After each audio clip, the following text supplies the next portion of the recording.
Hey everybody, what's up? Just Ehren here, Question Period Canada. Pretty excited. It's Friday, so it's a beautiful day here in Nova Scotia here.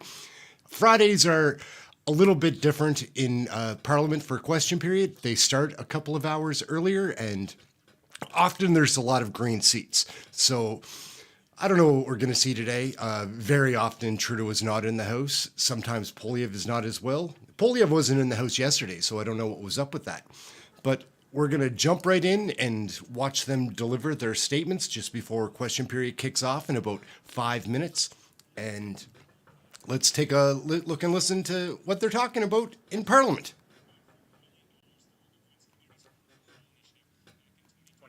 Well, it's been almost 2 years, so I've got some updates.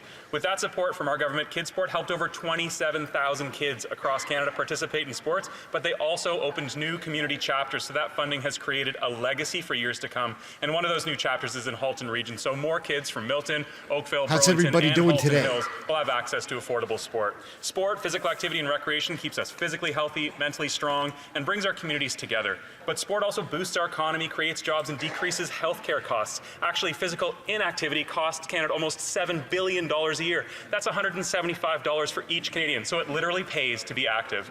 I want to send a huge high five out to our partners at KidSport and thank all the coaches, the volunteers, donors, fundraisers, parents, and athletes What's up, who Ken? bring How are sport you? to life in our communities from coast to coast to coast. Thanks, KidSport.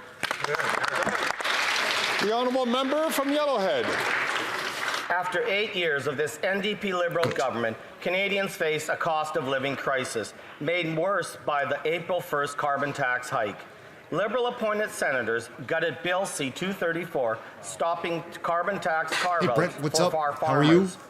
Canadians face higher prices because when you tax the farmer that grows the food and the trucker who ships the food, Canadians pay more for the food.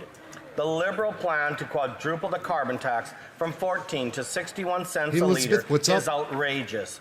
By increasing this tax, the Liberals are contributing to the hardship of over 2 million Canadians relying on food banks.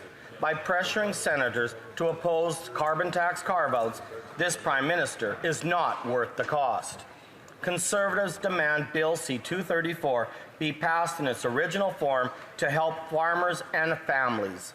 Our common sense plan is to axe doing pretty good here. It's a beautiful day in Nova Scotia. Above zero, some of the snow is melting. Member from Calgary, Rocky Ridge. Mr. Speaker, this week the member from Timmins James Bay revealed the depths of his diabolical penchant for thought control and has the audio, guys. I do have it turned up a little bit so we can hear them in Parliament a little bit better. Chillingly Orwellian bill that would actually put people in jail for saying things he doesn't like. Canadian fossil fuels could displace dirty coal, lift people out of poverty, defund Putin's war machine, provide good jobs, and generate taxes to pay for health care. But under Section 8B of this bill, those very words would become a crime. And the penalty under Section 19 would be up to 2 years in prison and a $500,000 fine. Mr. Speaker, when socialists don't like the facts, they criminalize debate. And after 8 years, Canadians are tired of being told what to think and what to say. And they're tired of being insulted. But I'll keep telling the truth, even if the member from Timmins James Bay and his Liberal NDP friends think I belong in jail. Taking some shots at Charlie Angus there. From Winnipeg North. Yes, thank you, Mr. Speaker. Reducing and stabilizing grocery prices has been a priority for this Prime Minister and this government. The same cannot be said about the Conservative Party. Let me explain why. Get this. A Globe and Mail report says, Harper's enforcer, meet Jenny Byrne, the most powerful woman in Ottawa. Jenny Byrne was also the campaign manager for not one, but two national elections. How about the current leadership? She is one of the reasons why the current leader is the leader of the Conservative Party. She sits on the current leader's inner circle. She attends the Conservative caucus members. Why is that a problem, Mr. Speaker? She is the one. She makes money from Loblaws. She is an advocate for Loblaws, Mr. Speaker. How How is it that the Conservative Party cannot understand what a conflict is? When will they stand up with Canadians and demonstrate some genuine concern about the price of groceries, Mr. Speaker? They just sound hypocritical anytime almost any of the Liberals are Okanagan, West talking, Kootenay. because Mr. Speaker, so many the federal scandals government and has scams. recently announced plans for several major electric vehicle battery plants backed by billions of dollars in investments. Canada has the critical minerals, cobalt, nickel, lithium, to make these batteries. But a big link in future supply chains is missing. That link is the battery recycling sector that can provide a steady supply of critical minerals as demand for them rises. Teck Resources has a large smelter in Trail, BC. It's uniquely positioned to become one of the largest recyclers of EV batteries in North America. It has the industrial site, a talented workforce, a ready supply of clean hydropower, expertise in refining, and access to its own existing supply chains. And Trail already has a network of other battery recycling facilities. It has Teck as a proposal for a bold project to build the largest EV battery recycling facility in North America, and I urge the federal government to support Teck in this important initiative. The Honourable Member for Laurentides-Labelle. Mr. Speaker, Jacques Duval, creator of The Car Guide, former race car driver and great communicator, died on Tuesday at the age of 89. Throughout his career, he was a great defender of the French language, which in the auto industry was sorely needed.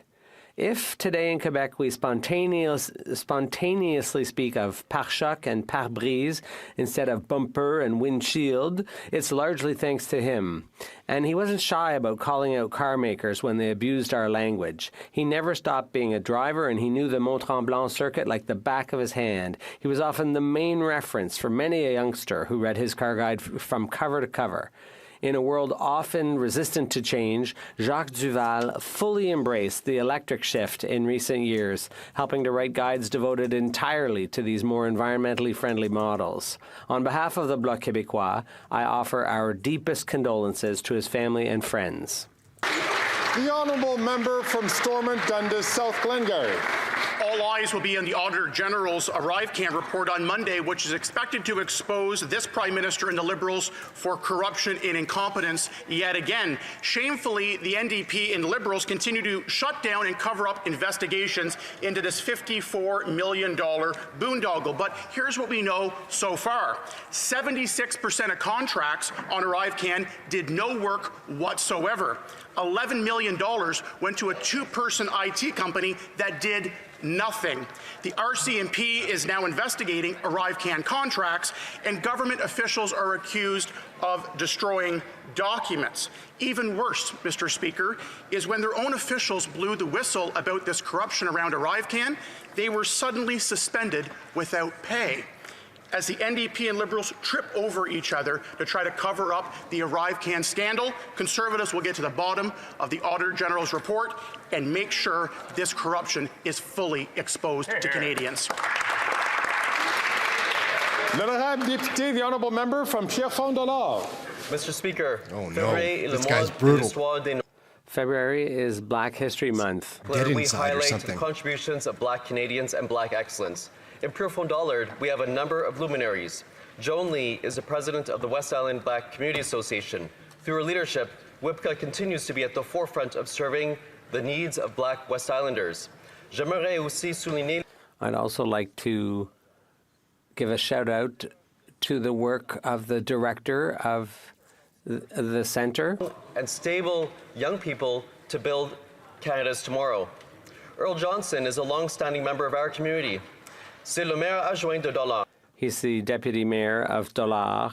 Yeah, we're not prepared to have all these electric car or EV car batteries charging on our grid. Not even close. Funds for nonprofits. It'll be interesting to see what they do, because they're going to have issues with that. Who deserve mention. They have done They require a lot of electricity. We salute them. We thank them for their service. Merci, Monsieur le Président. Thank you, Mr. Speaker. Members may not know, but I got a lot of help hey, from Boo, WIPCA what's when up? I was a young child. How you doing, buddy? Anyhow, oral questions. Here we go. Who's up first? Excuse-moi. Andrew Scheer, looks like. De Regina Capel. Honourable Member for Regina Capel. After 8 years, the Prime Minister is not worth the cost or the crime, and now extortion is the latest crime wave plaguing our communities. When common sense Conservatives were in office, we toughened penalties for dangerous and repeat offenders, and as a result, the crime rate went down. Turns out when thugs fear getting caught, they commit fewer crimes. Extortion is up all across the country thanks to easier penalties and easier bail. Will the government finally admit the mistake of their previous crime legislation, adopt common sense Conservative policies to keep criminals off the street? The Honourable Government House Leader. Mr. Speaker, no surprise the Conservatives don't want to talk about the economy this morning because we've had a blockbuster of good news. The job numbers released today by Stats Canada show that Canada gained 37,000 new jobs in January. Unemployment is down to 5.7%, and get this, Mr. Speaker, wages have increased by 5.3% in January. Among women, 6.2%. We are bringing home big paychecks for Canadians who are all at work, Mr. Speaker. That McKinnon, guys, what do you think? Well, Mr. Speaker, it's no wonder the Liberals don't want to talk about crime because our communities across the country are becoming less safe. It's a direct result from the Liberal legislation which reduced penalties. Their bill C5 actually eliminated a mandatory jail sentence for people who commit extortion. As a result, extortion is up dramatically. Get this, Mr. Speaker, it's up 366% in BC. This is extortion. People are now losing their their property and their money because gangsters are extorting them in Canada after 8 years of this Prime Minister. When will he put an end to his soft-on-crime approach? The Honourable Government House Leader. A lot of green seats, see? Mr. Speaker, it's such good news that we're going to repeat the good news in the other official language. In January, there was great news for Canadians. The economy, we created 37,000 jobs in January. The unemployment rate has dropped to 5.7%. Wages rose 5.3% in January. And for women in January, wages increased by 6.2%. We are giving Canadians good paychecks. We are here for Canada, Mr. Speaker. Just like to remind all members that already. Some previous speakers have put it as question period, not necessarily answer period. The honourable member from Regina Capel. This is a slap in the face to every single victim of violent and dangerous crime in this country. The Liberals are running around telling Canadians that they've never had it so good. Meanwhile, business owners and families are being extorted. It's true. Extorted, Mr. Speaker, in Canada, a developed G7 country, now sees extortion rates as high as 218% up nationally, 262% increase in Ontario. And all the Liberals can do is get up and tell Canadians how good they've had it. When will the Liberals put the rights of victims first and honest Canadians and put dangerous criminals behind bars where they belong? The Honourable Parliamentary Secretary to the Minister for Public Safety.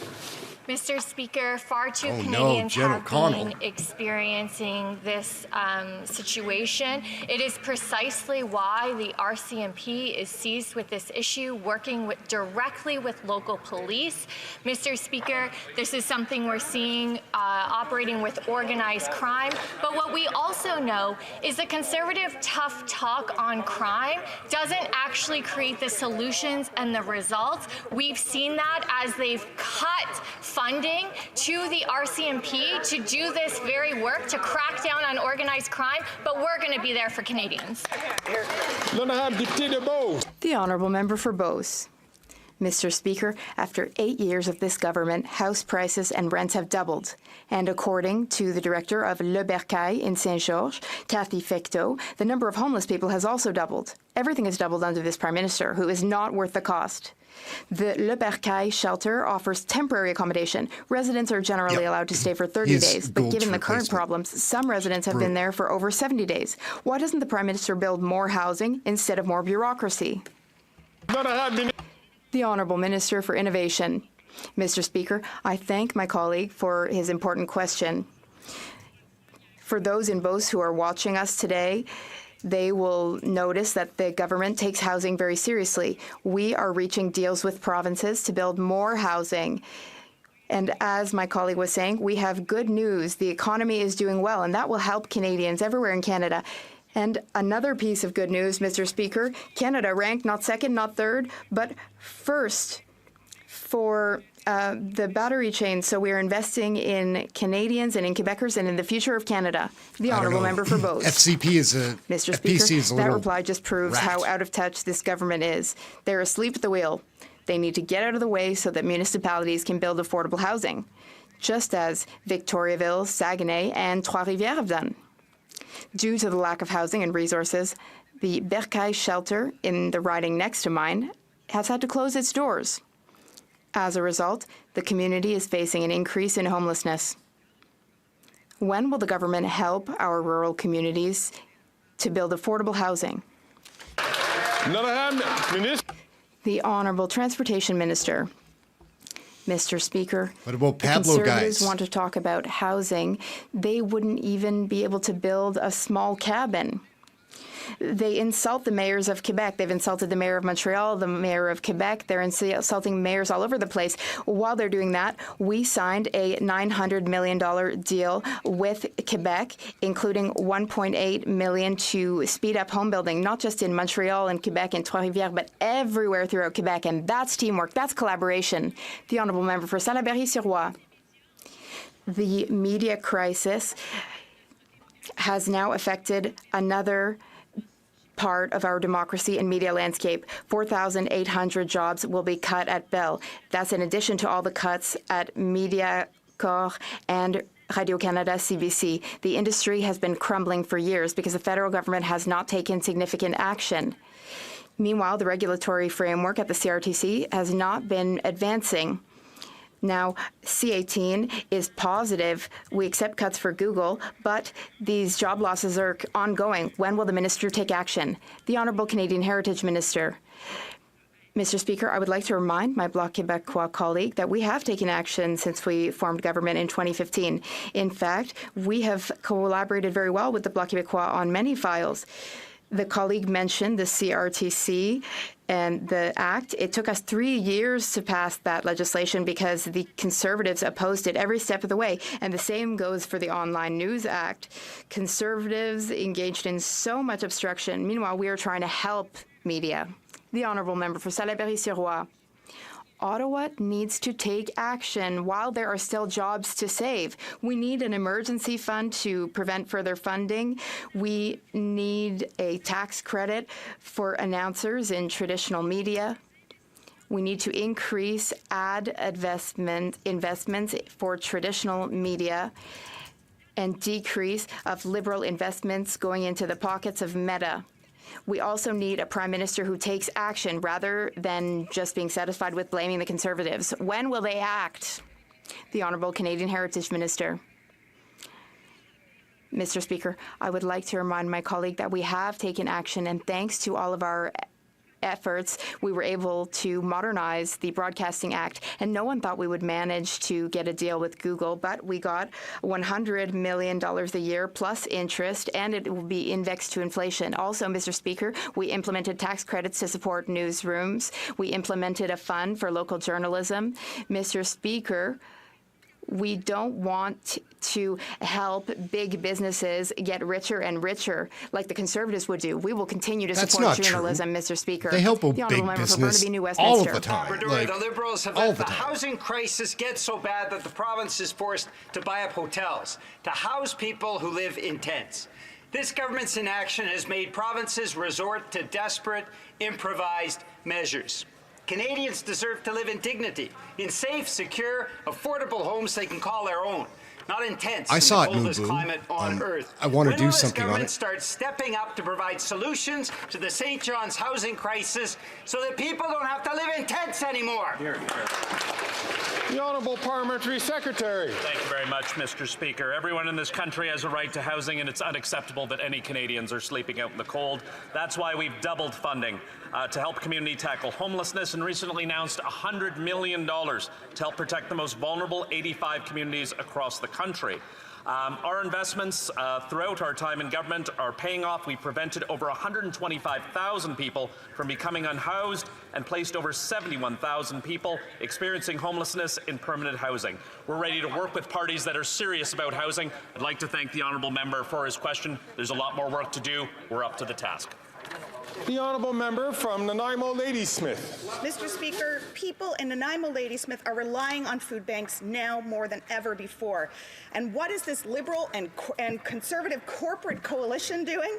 Pointing fingers at one another over who has the most grocery lobbyists in their back pocket.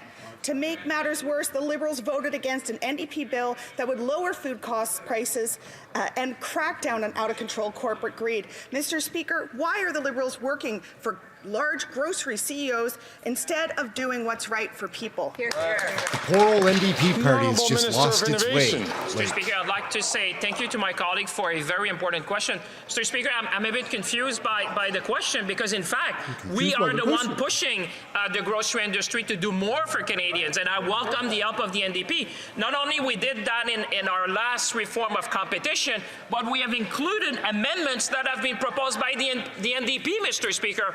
We want to do more, and we understand, and all experts understand, that the best way to have more option to stabilize price, to make sure that we have a more competitive environment, Mr. Speaker, is to reform our competition law. That's exactly what we're doing, and we thank the NDP for their help.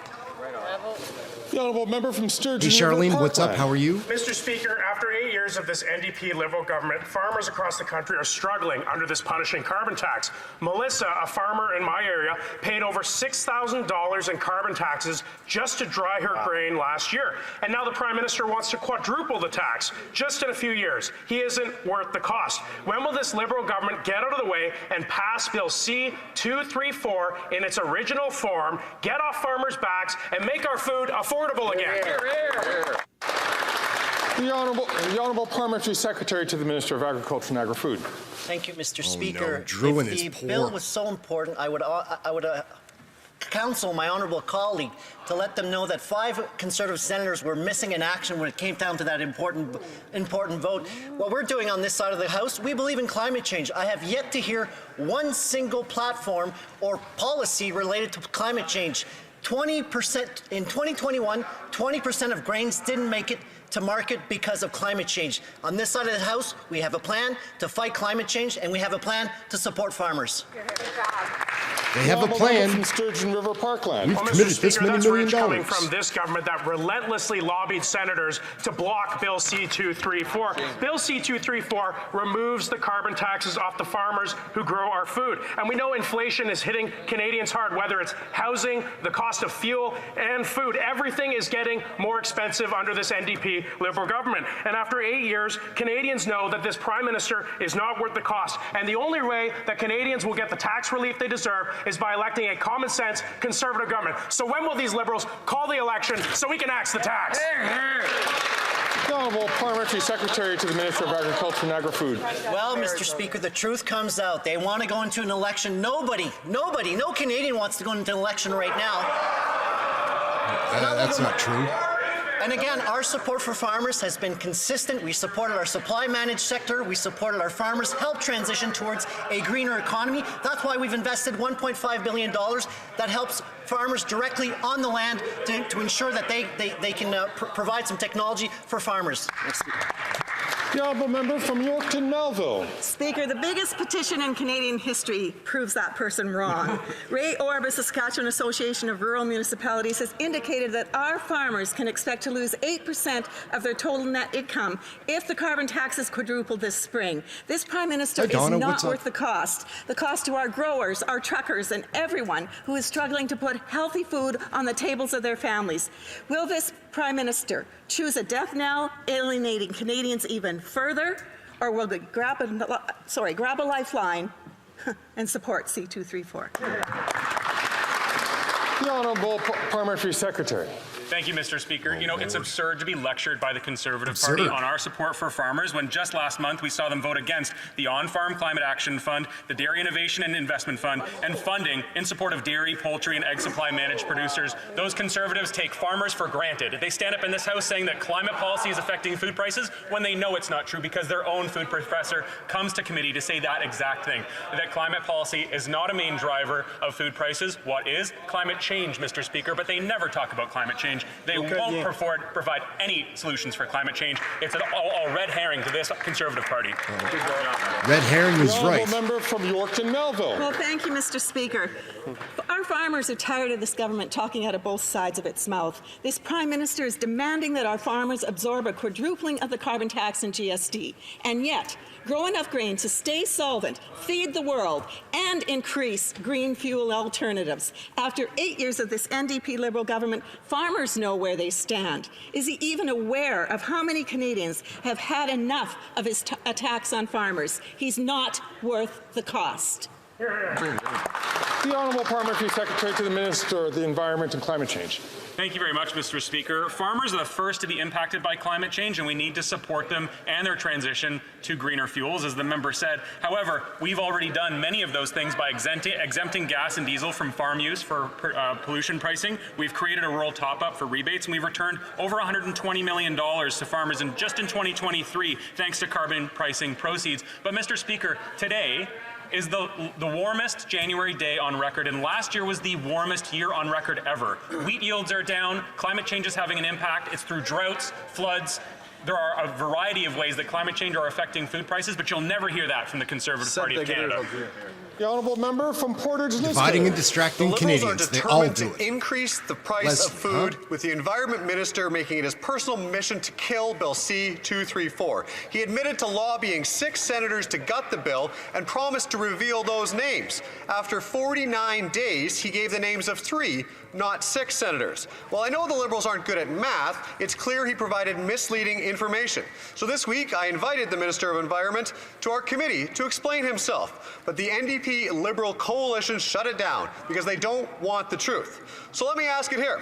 Why is the Environment Minister going to such great lengths to hide the names of the senators that he personally lobbied to gut Bill C-234? The Honourable Parliamentary Secretary to the Minister of the Environment. You know, Mr. Speaker, it's a little rich hearing from the Conservative Party when Conservative senators sit in their caucus, and one of those senators was accused of bullying to the point where independent senators were afraid to go home at night. Shame on that Conservative Party for bullying those senators. It's absolutely shameful that any member of government should fear for their safety as a result of that government. But I'll say it again, Mr. Speaker, carbon pricing is not to blame for Canada's affordability challenges. We are serious about helping Canadians afford their grocery bills. Fighting climate change policy is not the way. The Honourable Member from Portage Lisgar. The Liberals love to try to distract their way out of this, but this isn't Monopoly. There's no more get-out-of-jail-free cards for this Environment Minister. The price of food is at record levels, and this NDP government just doesn't care. Just this week, Sylvain Charlebois, Canada's leading food expert, called on the Liberals to suspend the carbon tax on the entire food industry. Instead, this cover-up coalition plans to increase the carbon tax by 23% on April 1st. Bill C-234 would provide relief for farmers and Canadian consumers. Yet this radical Environment Minister told senators to gut it. My question is simple. Which senators did he call, and how do they vote on Bill C-234? The Honourable Minister for Innovation. Mr. Speaker, it's obvious to us, and I hope it's obvious for Canadians, that what they're talking about is nonsense. Mr. Speaker, Sylvain Charlebois is working with us, Mr. Speaker, in order to make sure that we take the right step to bring stability in prices of food in Canada.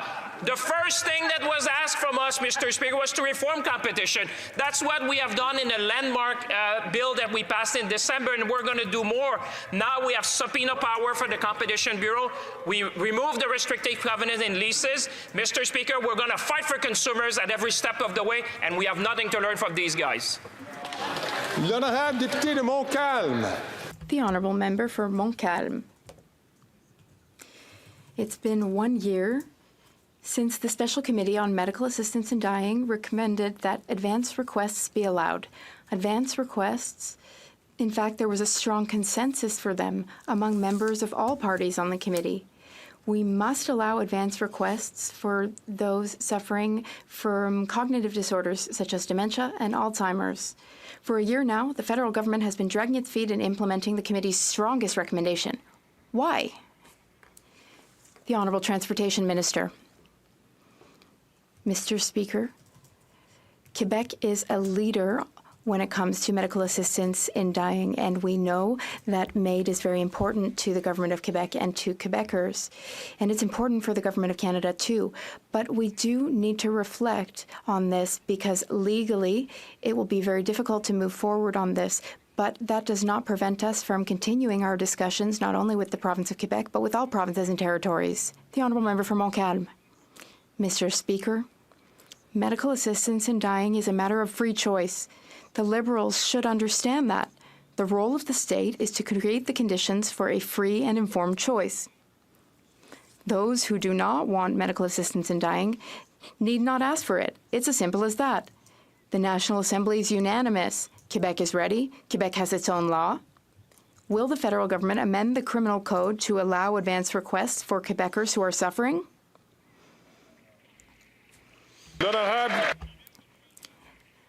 The Honourable Government House Leader. No, McKinnon is brutal. I don't like listening to him. It's tough. Of course, we are aware of all issues related to medical assistance in dying. I would like to repeat to my colleague and to the Parliament that we need a bill before this House. There is a deadline, March 17th, a deadline to suspend some things. But that deadline extension reflects a consensus from the mixed committee on MAID.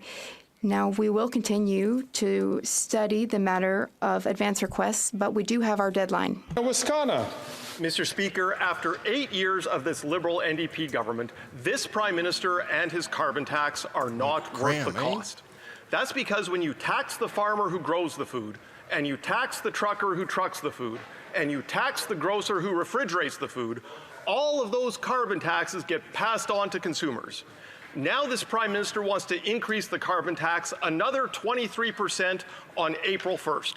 Mr. Speaker, when will this Prime Minister give Canadians a break and cancel his inflationary carbon tax?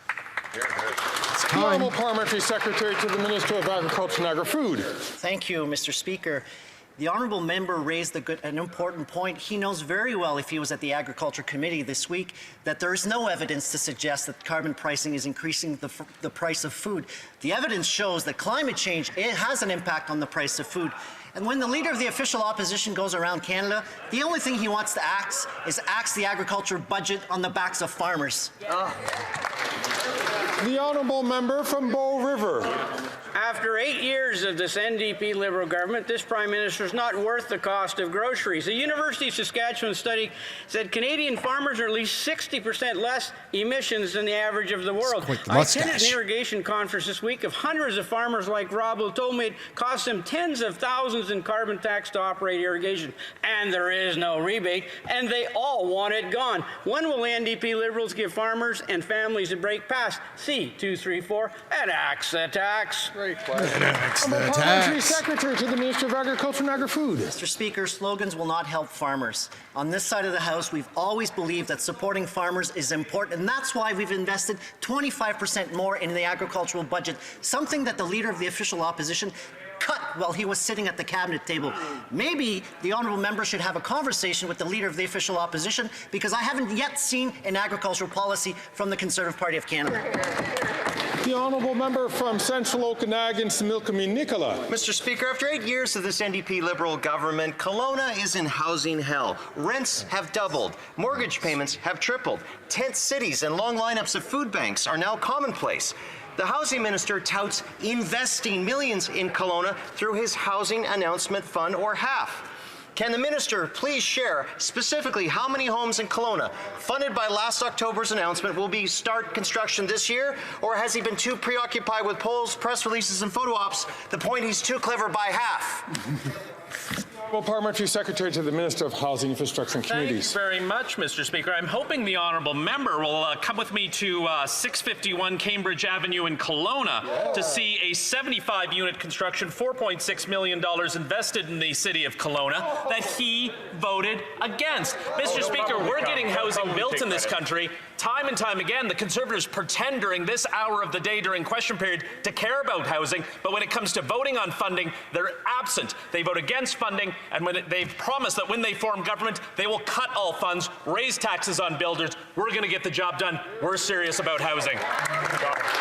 The honourable member from Central Okanagan, Similkameen Nicola. You can't give a number because they didn't require it. Kelowna's half-action plan only refers to, and I quote, investments in affordable housing such as land acquisition, investments in housing-related infrastructure such as sewer and water, and investments in community-related infrastructure that supports housing such as sidewalks, bridges, and bike lanes. Does the Parliamentary Secretary understand that this joke of a program funds sewers and bike lanes but doesn't require the construction of a single home? Is he comfortable the only housing from this $30 million might be a bridge for someone to sleep under? No. The Honourable Parliamentary Secretary to the Minister of Housing, Infrastructure and Communities. Glad to get up to talk again about Colona, $31.5 million for 20,000 homes over the next 10 years. And 10 years, like those homes are going to help us in 10 years. They will, I guess, in 10 years, but what are we going to do in the meantime? The Conservatives stand up in this place and vote against getting housing built in this country. We know there's a supply crisis in this country on housing. The Conservatives don't want to build a single house. It's unfortunate, Mr. Speaker, how unserious they are about this crisis. We're ready to get the job done. We're getting the job done. Oh, he's so full of it. Full of it. I'd like to encourage all members, all ministers, to please wait your turn to answer the question that's asked so that we can all hear the answer.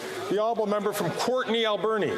In just 2 days, Belleville has seen 23 drug poisonings. They've declared a state of emergency because the mayor says emergency services and funding are stretched too thin. The toxic drug crisis keeps getting worse while the Liberals take a patchwork approach. Then there's Conservatives who spread harmful disinformation instead of offering real solutions. 42,000 people have died since 2016. We need a coordinated, compassionate, and integrated response. When will the minister finally declare the toxic drug crisis a national public health emergency? The Honourable Parliamentary Secretary. Hey Don, what's up? Good morning. Of course, good afternoon. Our heart goes out to the people of Belleville and their loved ones impacted by this crisis. We agree with the Mayor. This is a horrible crisis. Minister Sachs has spoken with Mayor Ellis to discuss how we can work together alongside the Government of Ontario, guided by our compassionate and comprehensive approach. People who use substances, their families and communities need us to use every tool at our disposal. The honourable member from Edmonton, Strathcona. A year ago, a tailings pond at Imperial Oil's Curl site in northern Alberta overflowed. It spilled 5.3 million litres of cancer-causing toxins into the environment. And even worse, it was shown that the pond had been leaking for years and is still leaking. And both Imperial Oil and the Alberta Energy Regulator knew, but they didn't tell the community. And what has this government done to hold Imperial Oil or the AER accountable for this disaster? Hey, Lamonte, what's up? When will the minister do his job and make sure that the land and water that Albertans depend upon is finally protected? Hear, hear. The Honourable Parliamentary Secretary to the Minister of the Environment and Climate Change. Thank you very much, Mr. Speaker. I greatly appreciate the advocacy from the member on the environment and protecting the environment. She's absolutely right, and that's why the Environment Committee called CEO Brad Corson to committee once again just before the holidays, Mr. Speaker. I had the opportunity to hold his feet to the fire, tell him that Canadians are not satisfied with their environmental protection strategy, if you can call it that, Mr. Speaker. The Athabasca River deserves better protection, and the 5.3 million litres of tailings that have leaked into that river are causing poisonings, they're causing deaths, it's causing environmental destruction, and Imperial Oil must clean up their mess. The Honourable Member for Saint Laurent. Mr. Speaker, as a member of the Aerospace Committee, I was delighted to take part this week in an event organized by the aerospace industry in Canada. This industry is a strength for our economy, our workforce, and our global growth. Can the Minister of Innovation talk about the importance of this sector in Quebec and across the country? At least we're going to get to listen to in which we will FPC continue speak to support again. the work being done Little by Chihuahua that industry. dog. Thank you. The Honourable Minister of Innovation. Mr. Speaker, I want to thank my colleague, the member, for her leadership when it comes to the aerospace industry. Not only is this one of the most innovative industries, but also one of the most important ones in the country. It employs approximately 210,000 people across the country. Last year, our government announced a historic investment, $350 million for the aerospace industry in the country, Mr. Speaker. And not only will we have a strong industry, but we will have one of the greenest industries. And we have already indicated that we will have a national aerospace strategy to serve the interests of the nation. From Stormont Dundas, South Glengarry. After 8 years of this Liberal NDP coalition, Cornwall is no exception to the housing hell Canadians are facing. Rents and housing costs have doubled, and new homes and rentals getting built are desperately needed. And here's the worst part. Cornwall is finalizing plans for a 500-unit residential project, but is being blocked by a gatekeeper, this Liberal government. Transport Canada has dithered for 8 years on plans to transfer an intersection that would allow the entrance for this new project to be built. Will the Housing Minister tell the Transport Minister to stop blocking this important residential project for Cornwall? The Honourable Parliamentary Secretary to the Minister of Housing, Infrastructure and Communities. Mr. Speaker, we've been working with municipalities across the country to get housing built. 30 deals under the Housing Accelerator Fund to build 500,000 additional units of housing. But where are the Conservatives being found on this, Mr. Speaker? Absent. They voted against. They're going to cut our GST cut on purpose-built rentals. They're going to increase taxes on home builders. They're going to cut the funding and deals we have with municipalities. They do not understand the complexity of the housing crisis. They're going to take us back. We need to build more supply, not Conservative cuts, which is what they're promising. The Honourable Member from Stormont Dundas, South Glengarry. What a sad state of affairs with these Liberals. After 8 years of dithering and delaying and working with local partners to actually get something done, they don't even know what they're talking about. They couldn't even acknowledge the local issue after 8 years of trying to actually get this done. It is one parcel of land at an intersection of Brookdale and Water Street in Cornwall that everyone's in agreement on. The Grand Chief of Akwesasne, the Mayor of Cornwall are all on board and want to get this transferred so shovels can get in the ground right away. Will the Liberals finally get out of the way, transfer the intersection so housing, 500 units, can finally get built this year in Cornwall? It's not that hard. It's not that hard. The Honourable Parliamentary Secretary to the Minister of Housing, Infrastructure and Communities. Thank you very much, Mr. Speaker. While the Leader of the Opposition is going across the country picking fights with local mayors, we're working with municipalities to get the job done. We're happy to work with municipalities like Cornwall and across the country. However, what does the Conservative Party have to offer on their housing policy? It is cuts. It's increasing taxes on builders who are building purpose-built rentals. They don't understand the seriousness of the housing crisis. They don't have a plan. They'll take us backwards. We're going to get the job done. We understand this is an issue of supply, Mr. Speaker. We're going to get the houses built. I guess. In 10 years. For Montmagny-Lilley, Kamouraska, Rivière-du-Loup. After 8 years, this government is not worth the cost. The cost of housing has doubled in 8 years. After all the years in government and all the money they announced, housing starts have dropped, particularly last December when housing construction in Canada dropped by 28%. Will this government follow our common sense ideas, as with car theft, and put in place as quickly as possible these ideas? To the Minister of Housing, Infrastructure and Communities. Thank you very much, Mr. Speaker. Again, we see the Conservatives during the hour of question period pretend to care about housing, to bang their fists on the table, to demand more work on the file. But when it comes to actually voting on housing funding, they stand up and vote against, time and time again. The government of Canada has invested $900 million in the province of Quebec. How did that member vote, Mr. Speaker? He voted against it. Wow. The Honourable Member for Montmagny-Lilley, Kamouraska, Rivière-du-Loup. Mr. Speaker, instead of consultations and announcements, here are some common sense ideas to tackle the problem. Selling federal lands and buildings to build housing, giving bonuses to municipalities that issue permits faster, and reduce bureaucracy. CIBC said in a report published yesterday that in order to lower housing costs, 5 million housing units and homes will need to be built over the next 6 years. That's a lot of construction. Will this government use our common sense ideas to resolve the housing problem crisis for once and for all? The Honourable Minister of Transport.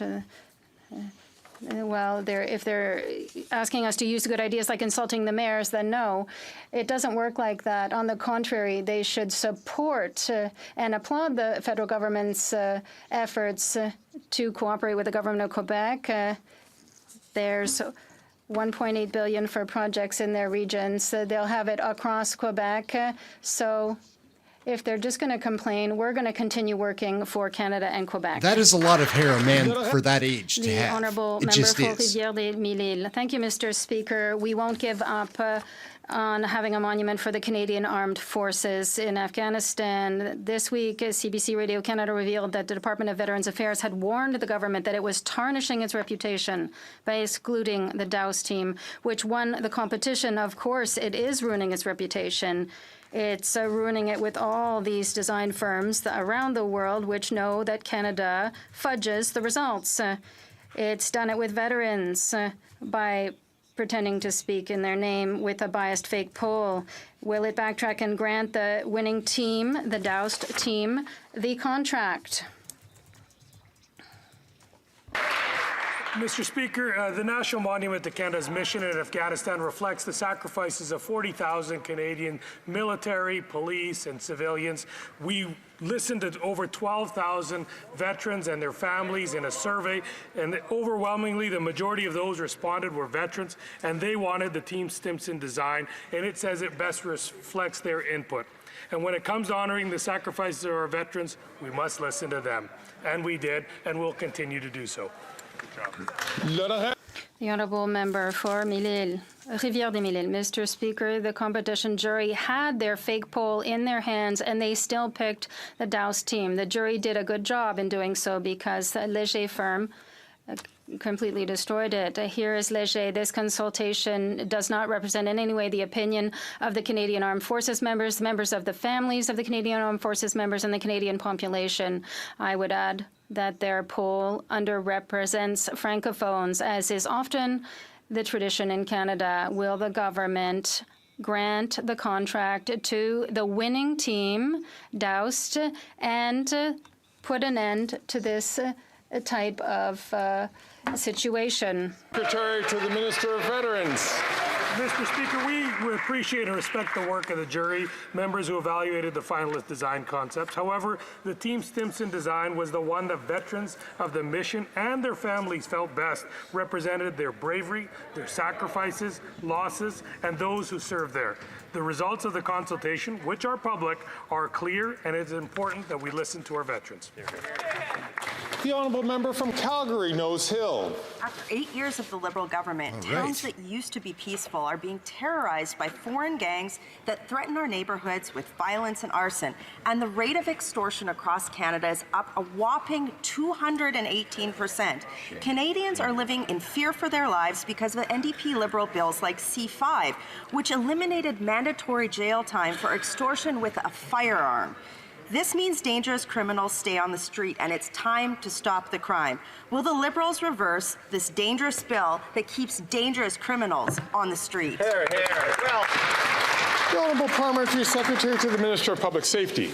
Mr. Speaker, I find it interesting that the members opposite bring up issues around firearms and safety in our communities. She's such a twit, when guys. they actually just over 60 days ago voted against $80 million for the RCMP that would specifically go to supporting the work of the RCMP on guns and gangs and organized crime. Mr. Speaker, we are taking the issue of extortion very seriously. This is why the RCMP are working with local police, and the Conservative cuts wouldn't solve this issue.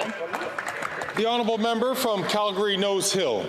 But 8 years ago, under the last Conservative government, extortion was down. It was 5 times lower, and the budget was balanced. And the Mayor of Surrey has taken note in a letter pleading with the Liberals to do something about the explosion of life-threatening extortion in her community. She said she has terrified people in her community. Conservatives will restore mandatory minimum sentences for convicted extortionists, stop the crime explosion rates that is terrorizing Canadians across the country. Will the Liberals? Hear, hear. The Honourable Parliamentary Secretary to the Minister of Public Safety. What's up, Mr. Thimble Speaker, Munch? the Conservatives' tough on crime talk doesn't result in action. But what we are doing is taking concrete steps to deal with extortion and organized crime in this country. Nope. I said earlier that just 60 days ago, those very members voted against $80 million to support the work of the RCMP. Terrible. Cuts have consequences, and the Conservatives have not learned their lesson that when it comes to dealing with safety in this country, we need to invest in the expertise of our police forces. The Honourable Member from Caribou, Prince George. Earlier this week, 17 Belleville, Ontario residents died from overdose in a span of 24 hours. 14 of those deaths were in a 2-hour span. Since 2016, 42,000 Canadians have died from opioid-related overdose. This Prime Minister has spent $1 billion making it easier for Canadians to get drugs, but harder for them to get into recovery. After 8 long years, this Prime Minister is just not worth the cost. When will he wake up and realize that his drug policies are killing Canadians? The Honourable Minister. Mr. Speaker, let's roll the tape back to when Conservatives were in power, where they changed the Canada drug strategy, stripped out harm reduction, Mr. Speaker, refused to meet with community organizers like me, Mr. Speaker, about saving the lives of people who were struggling with substance use. Mr. Speaker, they refused to support communities in the way that communities knew they could work together to save lives and to help people recover from substance use. We will take no lessons from these Conservatives. We will take no lessons from anybody. That's the issue. They won't learn from their own mistakes. The Honourable Member for Ottawa-Vanier. Reconciliation with Indigenous peoples is a top priority for our government. Yesterday, the Conservative leader claimed he was on the side of Indigenous peoples, but repeated comments from his caucus members, including the very first time they spoke on their First Nations Clean Water Acts, leaves their commitment to advancing reconciliation in serious doubt. And I'm proud to be part of a government that is working to create growth and opportunities so that everyone has a fair chance to succeed. To the Minister of Indigenous Services, how is our government already working on economic reconciliation? These Minister Liberals. for Indigenous Services. Thank you very much, Mr. Speaker, and thanks to my colleague from Ottawa-Vanier for her allyship to Indigenous reconciliation and peoples. It's a well-known saying, Mr. Speaker, that when people show you who they are, believe them. And so a few lines in a press conference doesn't change the Conservatives' track record on reconciliation, including just a few days ago. When you look at the stereotypes that the Member of Parliament from Saskatoon Wildwood was actually expressing here in the House of Commons. Yesterday, we brought together Indigenous leaders and some of the biggest players in the financial sector to speed up opportunities for economic growth. And as John Davey, VP at Scotiabank, put it, it's about putting power in the hands of Indigenous business. I hope the Conservatives will get on board. That you does need a Hank. That's funny. Mr. Speaker, after 8 years, this NDP Liberal government is not worth the cost of their $54 million Arrive scam debacle. $11 million went to a company that did no work. 76% of contractors did no work, and the app itself didn't work. And now we learn that these Liberals awarded nearly $350,000 in bonuses to senior executives who presided over this corrupt mess. What the hell is going on? Good question. What the hell is going on? Good for you, Cooper. I would like to remind members, please, Lord, to be very concerned about the language that they use. I know the Honourable Member normally doesn't use such language. Come but on. I do ask all members to be mindful of the language that they employ in this That's House. a bad word now? The Honourable Parliamentary Secretary it's to the lightest of cuss words. Mr. Speaker, once again, we have concerns about some of the initial reporting, but Mr. Speaker, we designed the ArriveCan app to help Canadians during the global pandemic. But with that being said, we will never risk the integrity of our procurement process. Any contracts that the government issues, we expect to be issued properly. Mr. Speaker, the President of the CBSA has already put in some interim changes on the procurement process, and we look forward to the results of the full investigation. The honourable member from Leeds, Grenville, Thousand Islands and Rideau Lakes. Last week at committee, we learned that the Liberal government knew about conflicts of interest at their billion-dollar green slush fund, with $150 million that's been embezzled. After 8 years, we know that this Prime Minister certainly isn't worth that cost.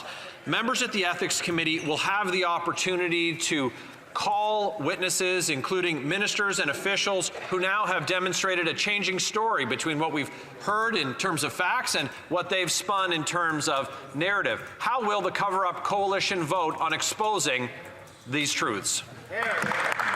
The Honourable Minister for Innovation. Mr. Speaker, actually, I'm very happy that the member asked the question because it helps me to remind Canadians that the Conservative, Mr. Speaker, are not only against climate change, but now they're against institution of Parliament, and they're against helping our small and medium-sized businesses, Mr. Speaker. On this side of the House, Canadians should know we believe that we need to fight climate change. We believe in our small and medium-sized businesses, and we believe in clean technology, Mr. Speaker. Our children and our grandchildren deserve that we act. This is exactly what we're going to be doing, and we will restore governance to make sure this happens, Mr. Speaker. That's a fool. The honourable member from Leeds, Grenville, Thousand Islands and Rideau Lakes. Let him go. Well, Mr. Speaker, what Conservatives believe is that when Liberals know about embezzlement by their insiders to the tune of $150 million at their billion-dollar green slush fund, is that there must be accountability.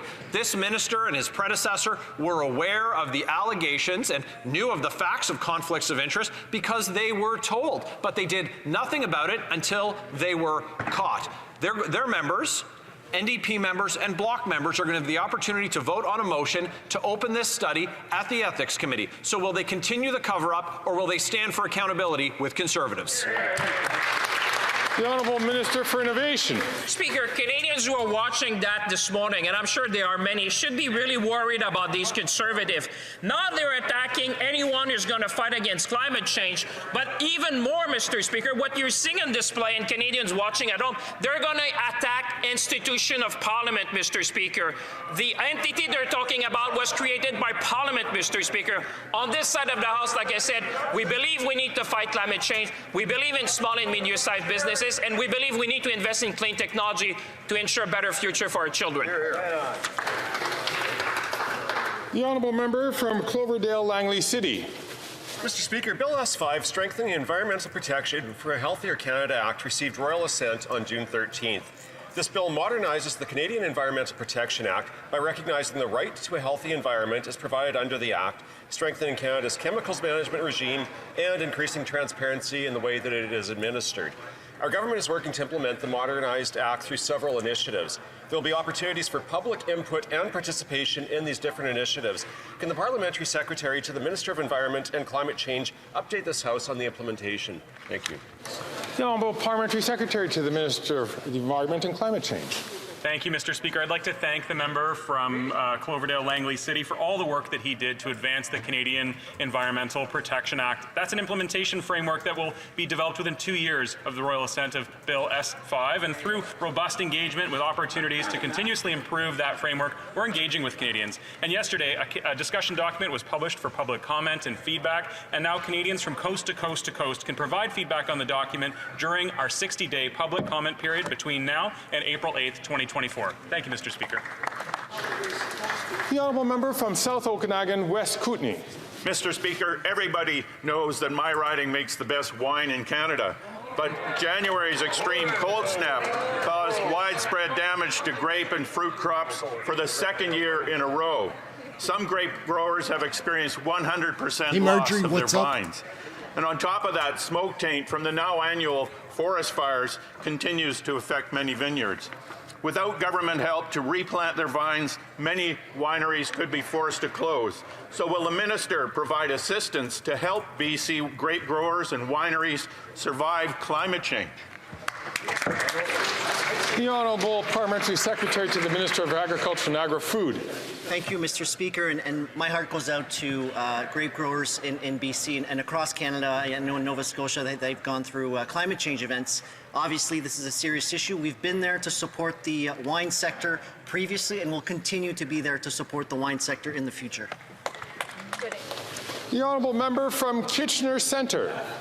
Mr. Speaker, with five former World Junior players now formally charged with sexual assault, a dark cloud hangs over the sport so many of us love. One solution is anti-sexual violence training like that which the Sexual Assault Support Centre of Waterloo Region has delivered to athletes since 2015. Last year, myself and others advocated to reallocate the millions to Hockey Canada to fund these trainings without success. This year, this government has another chance to step up and help root out the toxicity in hockey by funding these critical trainings and pushing Hockey Canada to do the same. Will they do it? The Honourable Parliamentary Secretary to the Minister for Amateur Sport. Thank you, Mr. Speaker. First, I'd like to acknowledge the incredible strength, resilience, and courage of athlete survivors across this country who have come forward to tell their stories for a better sport system. How hockey has been governed in this country and the culture of sport and hockey are of great concern to all of us. Our government takes allegations of abuse, maltreatment, and sexual violence very seriously, and that's why our government has launched the Future of Sport Commission. Mr. Speaker, sport is a power of good in this country, and we'll continue to make sure that sport does all that great work across this country that it can while building a stronger, more resilient sports system. That might be the last answer. And so brings the end to question period. So that's going to wrap that just about up. So there we go. It's Friday. Thank God it's Friday, everybody. Yeah, hopefully everybody has some big plans for the weekend. And I do agree with Marjorie that the whole system needs to be looked at. But what do we do? How does that change start to happen? Because there's no government that's in power that's going to be like, yeah, we need to change the way that we're in power. It's just very difficult. The systems in different countries for their governments are they're set up to defend themselves against change, I think. So, yeah, I agree, Marjorie, but who knows? Thank you, Lamonte, for coming back. Hope everybody enjoyed the show. It's always fun. I'm going to get going. Lots of things to do, lots of other videos to make. I put out a couple of other videos. There's an interesting one. I think it's interesting about Mr. Speaker and how disruptive he's become in the House of Parliament. You can check that out. Anyways, guys, I'm going to get running. Remember to have something healthy to eat. Try to stay warm. It's easy to do in Nova Scotia, today at least, the staying warm part. It's a beautiful day here.